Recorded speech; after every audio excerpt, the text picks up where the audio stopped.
Bueno, entonces, esta carta es más o menos complicada porque tiene elementos de religión mezclados. En primer lugar, la mandorla, que es esa almendra que se hace como tejida. ¿Como de hojas? Sí, sí recuerdan su carta. Déjenme ver. Aquí está, ¿eh? No, yo la tengo en grande. La voy a poner aquí en la carpeta. Yo pensé que era una como corona de la Victoria. Es esta, ¿no?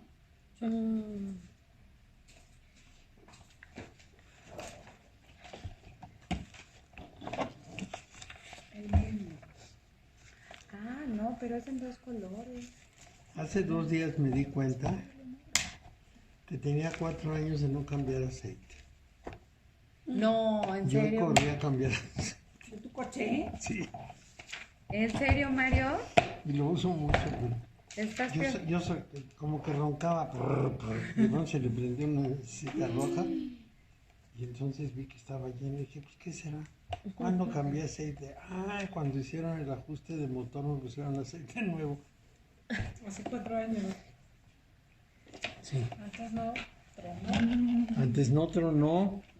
Oye, ¿y a dónde fuiste siempre? Aquí al Monkeys. Ah, Hay uno aquí o sea, en Paseo del Moral a pie. sí, tú ya te querías ir hasta no sé Ya dónde. andaba yo buscando quién sabe dónde. Isidro, Y resulta que paso de pronto y vi cambio de aceite. Sí, y entonces me metí ahí. Ahí se los dejé, me vine a descansar y luego ya fui por él. Pero Qué bien. es más caro que los otros, pero le revisan mucho. Por ejemplo, me dijeron su banda ya está a punto de reventar, porque ya está seca. Ah, caray. Yo traigo una siempre de repuesto, ahí la tengo. Pero hay que cambiar. Pues una vez. Y esa debe tener más años. Es que yo no me doy cuenta del tiempo que pasa. De veras que Sí, te creo. sí, pueden ser 15, 16 años y para mí es como si hubiera sido ayer. De pronto le escribo a un amigo, ¿te acuerdas que íbamos a ir al bar La Ópera en México? Dice, pues eso fue hace 26 años, ¿qué te pasa? Y yo, Oye, ya lo para mí parece que quitaron fue el ayer. bar, ya hicieron ahí un Soriano. Ya lo cerraron y sí, yo sigo. Bueno, entonces su letra hebrea es Tau. La Tau es una cruz. Y una cruz como la Tau. Les va a parecer rara la cita, pero una cruz como la Tau es la que le ponen o le ponían, o los chinos siguen haciéndole, los chinos a los muertos. Los chinos a los muertos les meten una piedra de jade en la boca y les ponen una crucecita como Tau, es decir, sin pico arriba. También los mayas lo hacían. Es una práctica muy extraña, representa el cielo, el viento. Pues eso era. Y el jade para ellos era una cosa preciosa, mucho más que el oro. Bueno, su planeta es Saturno. Pero les decía que el punto clave es la mandorla y las 4 figuras que tienen las esquinas. La mandorla generalmente tiene que ver con la santidad. Es como el aura. Si se fijan, la Virgen de Guadalupe, por ahí está, también tiene una mandorla, nada más que de rayitos. Esa me la regaló una alumna que me dijo, no tiene usted ningún santo. Y me regaló eso. Para que hubiera un esa Virgen de Guadalupe que está ahí. Para que hubiera estés algo aquí. completo. Sí, para que no hubiera aquí demonios. Bueno, entonces esa mandorla habla exactamente lo mismo que un aura. Y los 4 seres que hay ahí son los evangelistas, Mateo, Marcos, Lucas y Juan. Son el león es fuego, el toro es tierra, el águila es agua y el angelito es aire. Entonces tiene pues un trasfondo religioso. Sin embargo, el trapito que trae puesta la figura es una letra hebrea. Entonces, esas letras hebreas, y ahora justo es propio decirlo, están ocultas en todas las cartas. En cada carta van a encontrar, por ejemplo, el mago es Aleph. Él está parado de una manera que recuerda la letra Aleph. La letra Aleph es una barra cruzada, ¿sí? Con dos.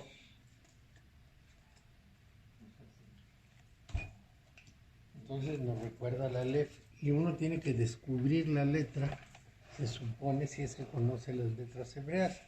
Cada carta nos dice qué letra es la que corresponde. Por ejemplo, en el caso de la carta 20, la letra es Shin y es una letra que tiene muchos piquitos, 3 piquitos. Aquí tiene unos piquitos, hay que ver dónde está la raíz y entonces descubrimos qué piquitos son y así como es. Si Shin es como una W, Pues será acá. sí, en alguno de los picos. Tiene una base abajo y luego se disparan dos de una misma y otra separada, más o menos así. Entonces cada carta tiene algo de una letra. En este caso letra Tau y sus atribuciones son la conciencia cósmica, el dominio y por el lado contrario la esclavitud. Sí. Pero es una carta de mucha fuerza, porque si ven, tiene un triángulo arriba que hace con los brazos y la cabeza y tiene una cruz abajo. Sí. Es el símbolo del azufre. A ver, otra vez. Ajá. Lo pinto aquí. Una cruz arriba. Un triángulo arriba. Y la cruz abajo. Y una cruz abajo. Así. El emperador también tiene esto. Y la carta 12, esta es la 20, el emperador también. La 4. Y el colgado. Ajá, también al revés. La 12. Entonces, el azufre es uno de los 3 elementos alquímicos.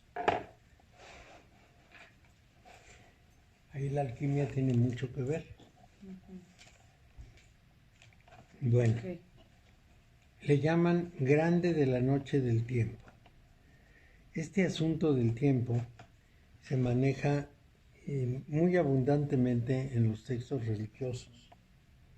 Por ejemplo, en el libro de Daniel, llega uno como hombre montado en una nube que lo interpreta como si fuese el Cristo, y quien lo está esperando es el anciano de los días, que sería Dios Padre.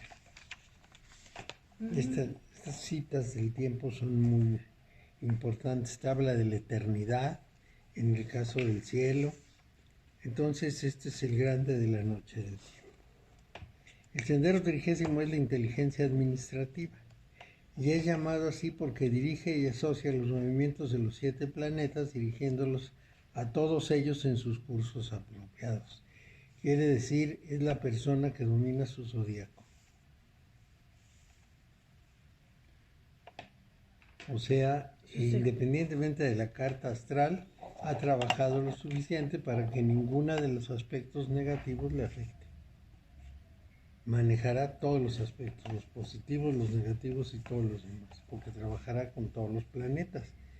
Los 7 planetas, que son los regentes de los signos y que son las llaves por las que sale la energía de los signos, van a estar muy pendientes de controlarlos, y entonces, en ese sentido, tiene un dominio completo de su destino, porque sabe cómo maneja los planetas, que son los que, según se decía en la antigüedad, determinan el destino de las personas, según se va dando vuelta a la Tierra, y en el zodíaco vamos encontrando los planetas y sus influencias mutuas. En el orden del arquetipo se le llama el absoluto. En el orden humano se le llama adaptación de la gran obra. Y ahorita les explico qué quiere decir. Y en el orden de la naturaleza, omnipotencia natural, o de la naturaleza. Bueno, en cuanto a absoluto, Ramakrishna, un gran santo de la India, en vez de referirse a un dios, le llamaba el absoluto sin atributos. Ese es un principio general que dice: el Dios inmanifiesto no tiene ningún atributo. No podemos decir es bueno, es malo, es grande, es chico. No tiene atributos. Y el Dios manifiesto tiene todos los atributos sin excepción, porque es todas las cosas, todas las realidades. Entonces, en este caso es el absoluto. La adaptación de la gran obra es la obra de la alquimia, y la alquimia tiene un propósito muy importante, que es la transformación de la persona. Se dice que todas sus fuerzas, poderes, potencias, los chakras, si lo quieren ver así, son metales vulgares. Entonces uno se asocia con el plomo, otro se asocia con el cobre, de esta manera. Y tiene que transformarlos todos en oro. El trabajo del alquimista es transformar sus metales pesados en oro, que es un metal ligero. Y esa transformación tiene que darla en su persona. Y la prueba de que logró el objetivo es que en el laboratorio pueda poner mercurio y obtener oro. Lo más importante no es el laboratorio, lo más importante es su transformación. El laboratorio sirve para demostrar que efectivamente lo alcanzó. Entonces si alguien dice, yo estoy en el paraíso, y si es alquimista le dicen, a ver, ¿dónde está tu oro? Eso es muy importante. Parece que se hizo una prueba de obtener oro delante de un papa, y la gente que atendía al papa se dio cuenta que ese oro era de una naturaleza distinta, o sea, un isótopo del que tenemos en la tierra en las minas. Y en el siglo XX, según dicen sus alumnos, Fulcanelli, que fue el gran alquimista del siglo XX, logró en el laboratorio del gas de París hacer una transmutación alquímica de mercurio en oro sin tocar nada más aportó su polvo de proyección, que es la piedra filosofal. Les dijo a ellos que pusieran mercurio en un crisol, pusieron el mercurio, le pusieron su granito de polvo de proyección, lo taparon con cera, lo pusieron a cocer. Él les dijo cuándo detener el proceso, y milagro, todo el mercurio que lo había metido se convirtió en oro. Digamos que le puso Es un granito de la piedra filosofal, sí, el polvo de proyección es un polvo rojo. El alquimista obtiene en su gabinete, al cabo de mucho tiempo y no siempre, un polvito, una cantidad muy pequeña de un polvo, realmente extraordinario, porque tiene un fuerte poder, y con ese polvo hace esas cosas. El primer occidental que obtuvo eso, porque los orientales nunca lo obtuvieron, fue Nicolás Flamel. ¿Cómo sabemos que lo obtuvo? Porque él nunca contó que lo hubiera obtenido. Porque él era un escribano, de esos que decían cartas y le leían las cartas a las gentes que no sabían leer. Y un día empezó a financiar la reconstrucción de hospitales y de iglesias, y mandó construir edificios. Y no lo pudo haber sacado más que del oro que obtenía. O sea, él hacía su conversión y al día siguiente vendía ese oro y con ese oro ayudaba a todo el mundo. Así es. Si fuera del siglo XX, pues en vez de oro, que ya no es tan caro, haría Dólares. opio, cocaína, cualquier cosa. Claro, Breaking Bad. ¿Qué? Breaking Bad. Breaking Bad. un kilo de cocaína vale $1,000,000 o quién sabe cuánto. Sí, entonces, Pero aquí la cosa es que tendría que ser algo que no fuera negativo, ¿no? sí, tendría que ser para fines positivos. O sea, sí. Cocaína para los enfermos de cáncer. Ándale. O sea, si este es el sendero, 21. El sendero 20, ¿no? Estamos en el 20. O en el 21. 21. La clave Estamos en el 21, ¿sí? es el sendero de Saturno. ¿Y este es Malhut? Ese no, ese es Yesod. Malhut es el de abajo. Sí. Entonces este camino va de Malhut. ¿Ok? De Malhut a Yesod. O de Yesod a Malhut, como prefieran. De Mercurio, pero es el 20. Estamos en la carta 20. Sí, ese es 21. su sendero. En la 21. Entonces va de Yesod a Malhut. Este es Yesod. ¿Y cuál es Malhut? ¿Este? No, el de abajo, el de hasta abajo es Malhut. ¿Y Yesod? Es la manifestación, el de la luna, Yesoda Malhut. Órale. Sí, Sendero 32, el 11, el 21. Sí, a todos les restamos 11. 11. Entonces va, a ver, les voy a explicar. Malhut es la manifestación, es el mundo manifiesto. Sí. Y Yesod es cómo nuestro cerebro percibe el mundo, nuestra forma específica. Buenas tardes. La trama etérica que forma el ¿Qué dices? fundamento Muy de la bien. existencia ¿Qué cuentas?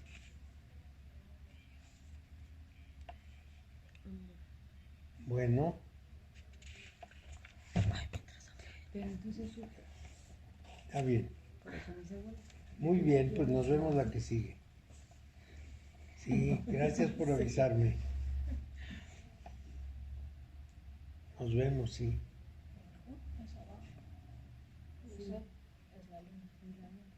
pero por eso habíamos ido recorriendo un camino hacia abajo. Por eso mis abuelos dijeron que por eso pregunté. Que cómo.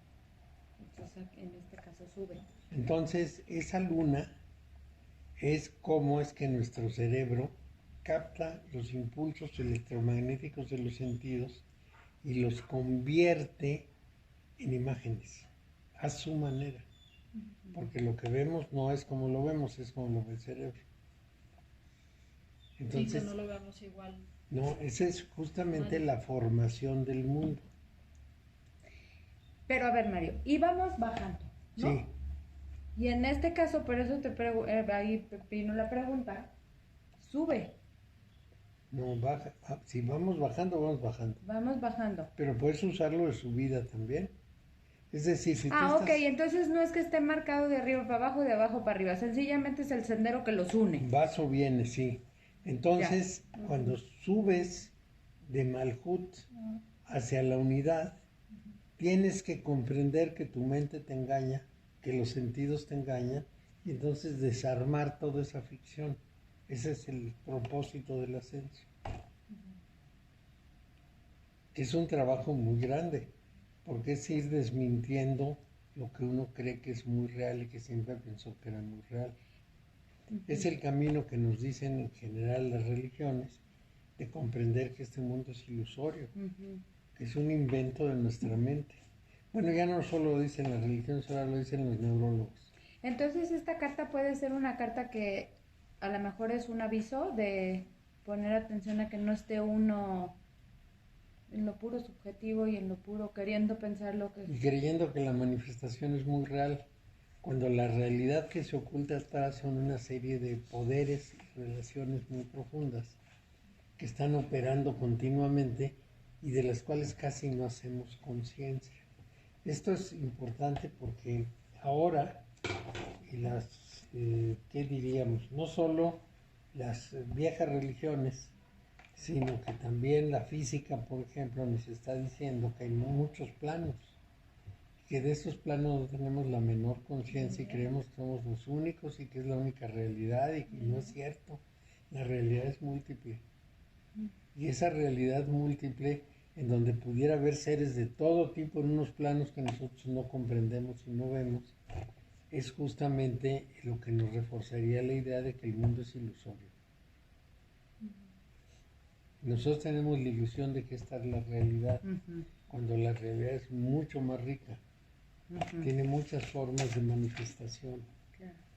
Y entonces hay que desarmarlas, hay que llegar a la conclusión de que esto es una ilusión. Si lo decimos a la manera religiosa, por ejemplo, del Oriente, vamos a tomar algún maestro de Oriente, nos dice esa imagen que ya les había comunicado. Yo veo una persona contemplándose en un espejo. Y cuando la veo contemplándose en un espejo, yo veo dos. No veo uno, veo dos. Y entonces, si me voy con la finta y creo que el verdadero es el del espejo, me pierdo la realidad. Si yo veo objetos en vez de ver a Dios, entonces me estoy perdiendo la realidad. Ese sería el equivalente. Bueno, ellos no dicen Dios, dicen Brahma. Pero si no me doy cuenta que es Brahma todo lo que está aquí, entonces estoy enajenado. Y estoy encantado que son objetos distintos y me fascino con ellos, pero no descubro lo que ve en el fondo. No, el todo. El todo, claro. Y el todo manifiesto en miles de modalidades. Como pedacitos, digamos. No me doy cuenta, no lo percibo No lo aprecio. y por lo tanto me dejo llevar por la variedad de cosas, creyendo que son reales como las ve mi cerebro, ni siquiera como pudieran ser, sino como las ve mi cerebro.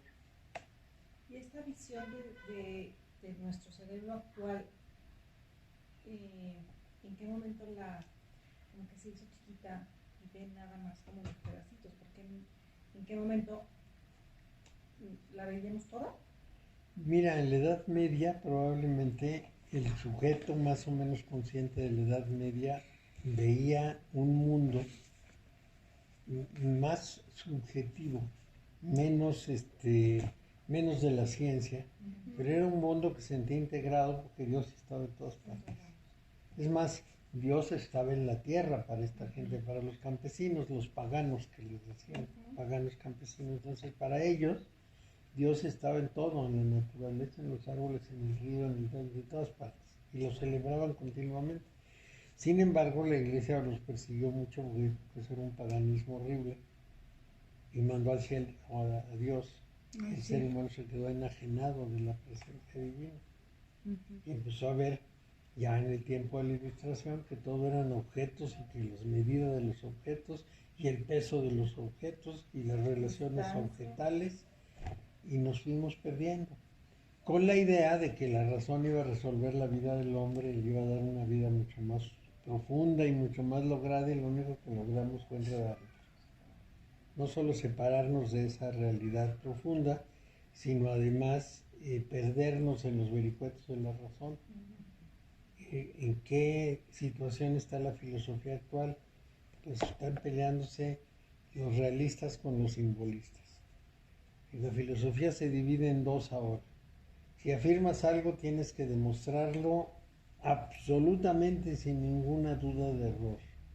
Esa es una posición. Y la otra posición es: el conocimiento no es posible, entonces tenemos que conformarnos con parte de la ilusión. Y la filosofía está atoradísima. Entonces hay un católico, por cierto, que propone una solución que él llama icónico-simbólica. Entonces dice, veamos el mundo como simbólico y nos trabajaremos mejor con él. Y todo lo que es icónico, todo lo que es representación, vamos a tomarlo en su dimensión. Esa es una propuesta de salir adelante, pero creo que nadie le ha hecho caso. Cuando pasa en la filosofía, cada quien cree que sabe todo. De veras que es difícil. Yo estuve en la Facultad de Filosofía unos años. Estudiaba letras, pero pues conocía a los filósofos. Y cada uno de ellos era la verdad. Sí, es imposible. Pero ahora se topan con la ciencia y la tecnología. Pues sí. Se topan con la ciencia y se topan con otros que le dicen, pues no tienes razón. Claro. Y entonces, Con Google. sí, todo el tiempo discuten. Sí. Yo los viví, los tuve allí enfrente y me desilusioné mucho de la filosofía. Con estos no se puede. Bueno, entonces este sendero une Malhut, que es el mundo físico, con Yesod del inconsciente universal. Y aquí dice la trama etérica que forma el fundamento de la existencia física. Trama etérica quiere decir el invento que hacemos de las cosas. El invento que hacemos del mundo dándole una forma. Es un sendero, por lo mismo, de meterse adentro. Es un sendero de buscar dentro de uno la respuesta. Muy parecido al agujero de Alicia. Es también el camino que descendió Orfeo, que descendió Edipo, es decir, un camino al propio infierno, a las propias partes tremendas de la persona. Si lo dijéramos en términos más anatómicos, diríamos es un viaje del neocórtex al centro del cerebro, que es la parte reptiliana. Y ese viaje se hace con la meditación. ¿Qué es lo que la meditación pretende? Aquí es fundamental definir eso. Con la meditación lo que tratamos de hacer es que nuestra unión con lo universal, que es la parte más animal de nuestro cerebro, se manifieste en nosotros y nos revele su contenido. Porque en ese fondo está la realidad universal. Pues se los voy a plantear de una manera menos Más fácil. intelectual.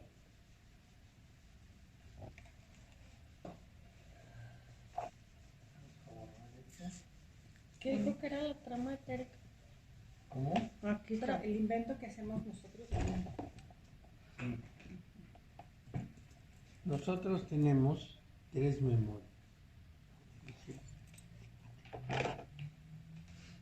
Y esto nos lo dice una frase muy importante que se acuñó en la Edad Media, más o menos en el siglo XII, que es: 3 mesas tiene el Santo Grial, una cuadrada, una redonda y otra perpendicular, pero todas de la misma superficie. Así dice. Entonces, esto, como si lo ven, pueden imaginarlo, se parece al atrio de una iglesia. Les voy a quitar un poco de proporciones para que lo vean más fácilmente. El atrio más cortito.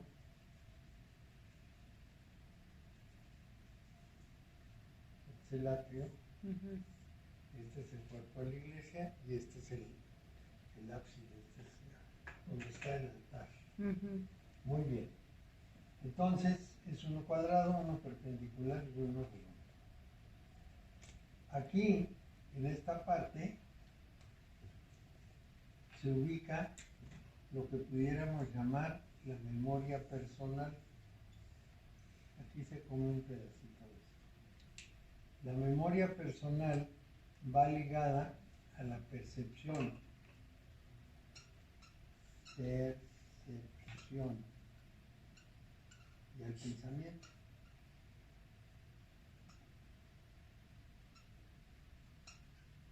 Aquí, en esta segunda, está la memoria de la especie. ¿Qué es la memoria de la especie? Bueno, es esa memoria que usa una madre cuando va a tener un hijo. Lo construye perfecto en su cuerpo, sin ninguna necesidad de saber de qué se trata. Entonces, este es el sentimiento.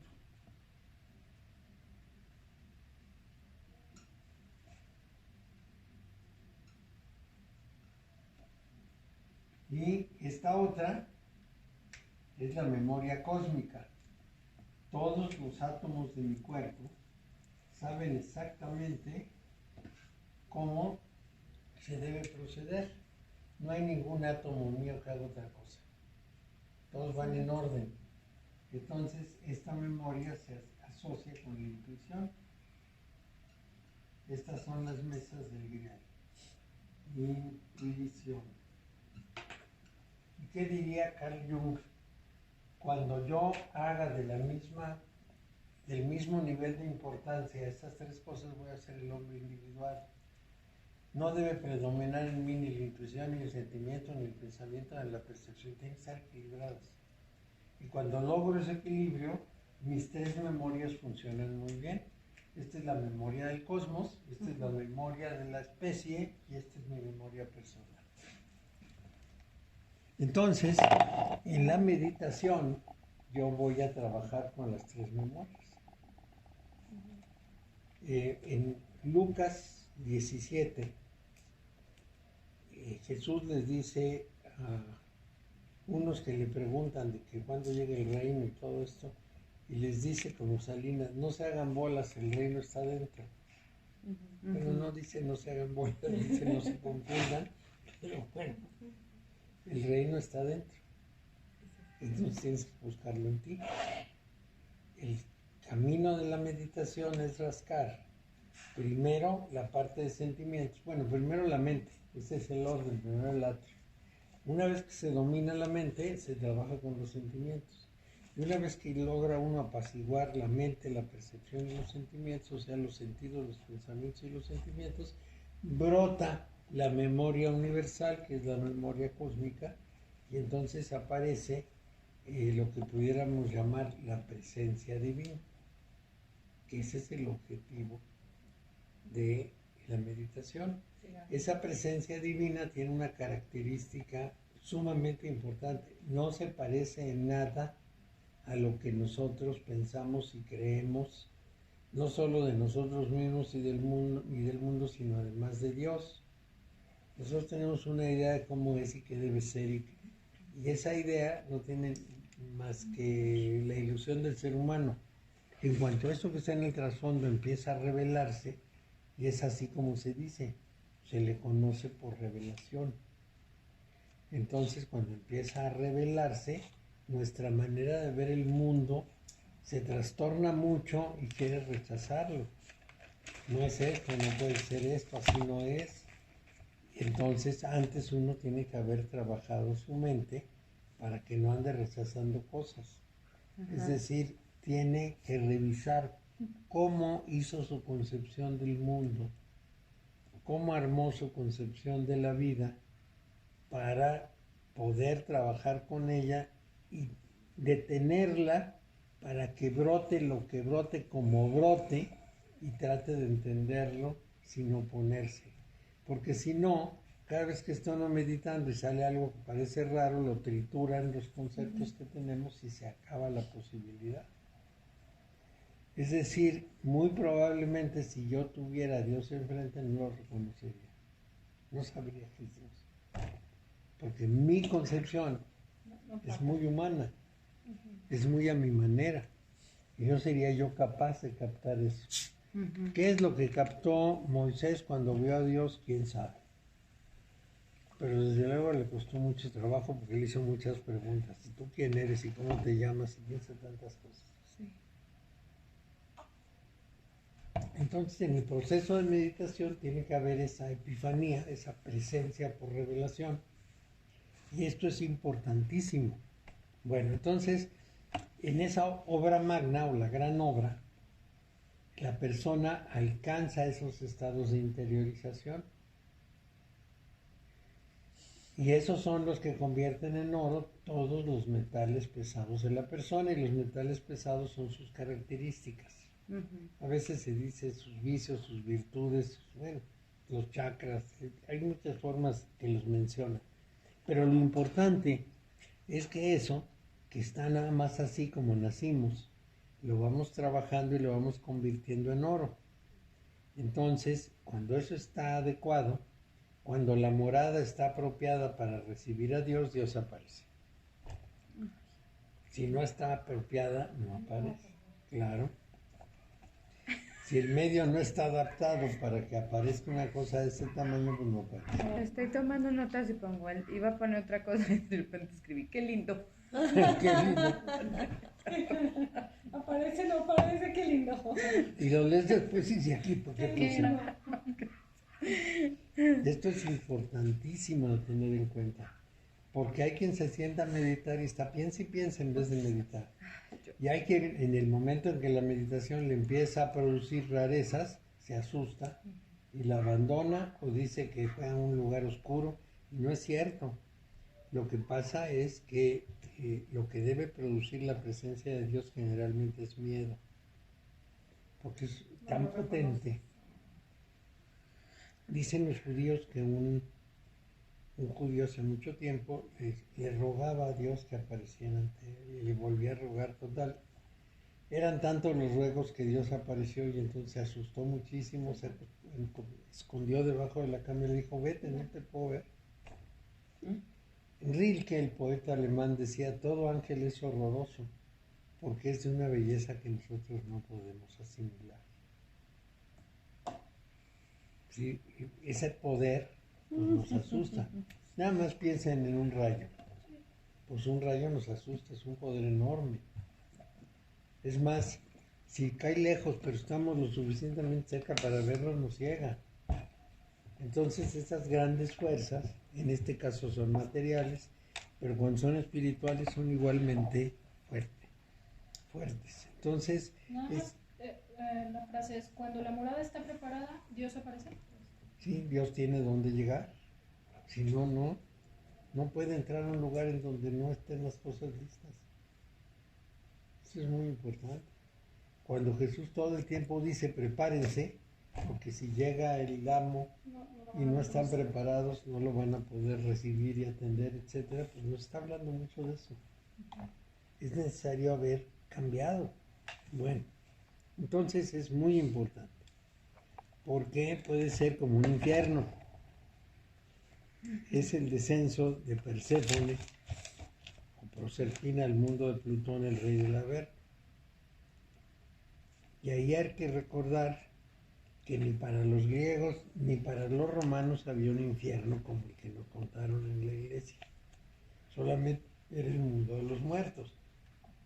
Oscuro, medio feíto, penumbroso, pero como que seguían viviendo. ¿Por qué? Porque nos describen muy bien cuando Jesús desciende al mundo este inferior, al Sheol, que no son los infiernos, es el Sheol.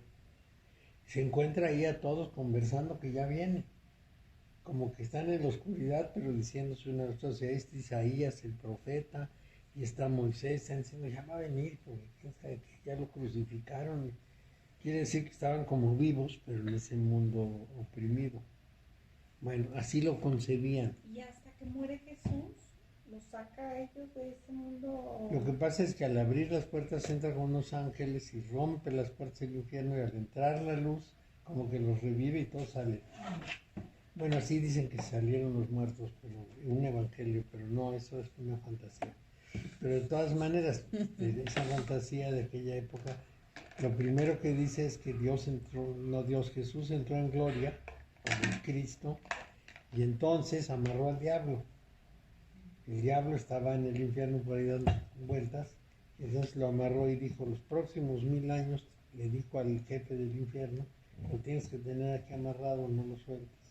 Por eso en el año 1000 la gente estaba asustadísima, porque era el fin del mundo y iban a soltar al diablo. Se me hace que ahora sí se les escapó. Pero no, en el año 1000 no pasó nada, la gente le regaló sus bienes a la iglesia, bueno, hicieron miles de cosas y en la verdad no pasó nada. En el año 2000 también se iba a acabar el mundo y nada más llegó Salinas de Gortari y todo lo demás se iba. Y también el Chapo y otros parecidos, ¿no? Pero no pasó más cosas. Bueno, entonces es muy importante eso. ¿Qué pasó con Perséfone? Perséfone era la hija de Ceres, la tierra, o Deméter, la tierra para los griegos. Y un día, era una mujer muy inocente y estaba cortando florecitas en el campo, y pasó Plutón como un avión, la vio, le gustó mucho y se la raptó. Entonces la madre desesperada empezó a buscarla, y no la encontraba, y entonces Hécate, la luna, Hécate es la luna en su fase oscura, le dijo, es que Plutón se la llevó. Entonces ella fue con Zeus a reclamarle, es que Plutón se robó a mi hija, y a ver cómo responde, me la tiene que devolver. Pero Zeus les manda a decir a Plutón, oye, esa chamaca tiene que regresar con su mamá. Pero resulta que ella ya había comido un granito de granada en el infierno, y el haber comido eso impedía que saliera. Entonces hicieron un acuerdo. 6 meses los iba a pasar en la tierra, afuera en la superficie, y 6 meses en el infierno, o en el mundo de ultratumba. Entonces, cada vez que sale, la tierra se alegra muchísimo y se adorna en primavera y en verano. Y cada vez que tiene que regresar a estar con Plutón se entristece, y entonces viene el otoño, que se traen las hojas del invierno. Qué bonita está esta carta. Entonces, esta historia de Perséfone es que es la reina del infierno, porque, bueno, es la mujer de Plutón, o eso por un lado, o de Hades, también como los griegos, Por otro lado, pues cuando sale, florece la tierra, porque es la alegría de Deméter. De tal manera que así somos los seres humanos. Tenemos un mundo de afuera y tenemos un mundo de adentro. El mundo de adentro es profundo y no tan festivo como el mundo de afuera. Pero el mundo de afuera es un engaño. Entonces, ya con ese rejuego nos damos cuenta, pues, del significado de todo esto. De manera que aquí ese descenso, que es el descenso a nuestro mundo interior, a nuestro infierno personal, es muy importante porque es liberador. Finalmente abre las puertas del infierno. Bueno, entonces... Bueno, una pregunta nada más. La sensación del infierno interno o del pensamiento interno oscuro, o sea, ¿de dónde sale esa parte y no al revés? Que el infierno sea afuera y que la primavera y la luz y el sol y todo esto esté adentro. Bueno, el problema es que nuestro cerebro tiene 3 niveles. El nivel más interno, donde está el tallo, el limbo, el hipotálamo, la silla turca, la glándula pineal, esa parte es la parte reptiliana. Es de una fiera que a veces se manifiesta. Luego hay una parte intermedia, la masa gris, que sería el mundo de los homínidos, todavía no el humano. Y luego el neocórtex, que es la última parte, que es ya el humano que se ha medio civilizado y se controla, porque el otro, el homínido, pues es un animal, nada más que con un poder de razonamiento que lo hace mucho más potente. Es el que mató a todas las demás especies de homínidos. Es decir, el Homo sapiens acabó con el Homo de Neanderthal, con el Homo ergaster, con el Homo faber, con el Homo erectus, a todos se los escabechó. Y por una razón muy simple, imagínense que en este momento tuviéramos aquí neandertales y Homo erectus y conviviéramos las 3 especies en la Tierra. Sería un infierno, todo el mundo peleándose. Nada de justicia social ni nada, pues ¿dónde? Y luego, como no hay reproducción entre las especies distintas, más difícil todavía. Entonces sería bueno, así como de locos. De tal manera que yo creo que eso lo percibió el Homo sapiens y se acabó con todos. Que no era específicamente una cosa muy bonita, pero estaba todavía en la parte intermedia, en la materia gris. El neocórtex es de lo que nos da esa parte muy civilizada. Bueno, que debería ser muy civilizada. Entonces sale el hombre de adentro que está todavía en estado salvaje. Ahí pasan ciertas cosas. Ustedes seguramente habrán oído de la inteligencia emocional. Bueno, el primer autor de esto del libro, Goldman, lo que nos cuenta es la historia de unos padres cuya hija iba a una pijamada y ellos se fueron a una fiesta. Pero no pasaron por la chica y cuando regresaron a la casa ella se escondió. Y salió de pronto para sorprenderles y el papá con la pistola la mató. ¿Qué es eso? Es el hombre animal. Y cuando las cosas son muy urgentes, entonces sale la parte animal, sobre todo para la defensa de la vida. Porque y cuando yo percibo algo con la vista, por ejemplo, llega a la parte de atrás de mi cerebro y dándose cuenta de lo que pasa, consulta a la frente, que aquí está la parte más civilizada para que tome una decisión. Pero si es muy, muy urgente, toma un bypass a las amígdalas que andan por aquí y entonces actuamos como animales. Les voy a dar un caso muy notable. Un muchacho estaba con su novia y de pronto la novia le tomó el teléfono y empezó a verlo y él se enojó muchísimo y ella como que quería verlo y le daba la vuelta, entonces tomó un hacha para pegarle. Entonces ella gritó, bajó la mamá con las 2 hermanas. La mamá lo trató de contener, se cayó y cuando se cayó le dio un hachazo a la mamá y luego le dio un hachazo a una hermana que lo quería controlar y les pegó a las otras 2. Y luego salió corriendo, pero lo pescaron los vecinos, que también eran como parientes. Y en la tarde la madre y la hermana murieron las de los primeros hachazos y las otras 2 estaban heridas. 70 años de cárcel. Ese es ese salvaje que tenemos ahí. Híjole. Sí, no, terrible. Ahí tengo la foto del muchacho si quieren ver. No. Es terrible. Entonces, ese es lo que está dentro del infierno. Un infierno que hay que trabajar. Hay que irlo sacando poco a poco y hay que ir elaborando sobre él porque hay que resolverlo. Déjenme avisar a una persona que normalmente viene que no van a venir los demás a clase porque si no se va a dejar venir y se va a Ya 7:15 frustrar. ya me voy. Quiero que no.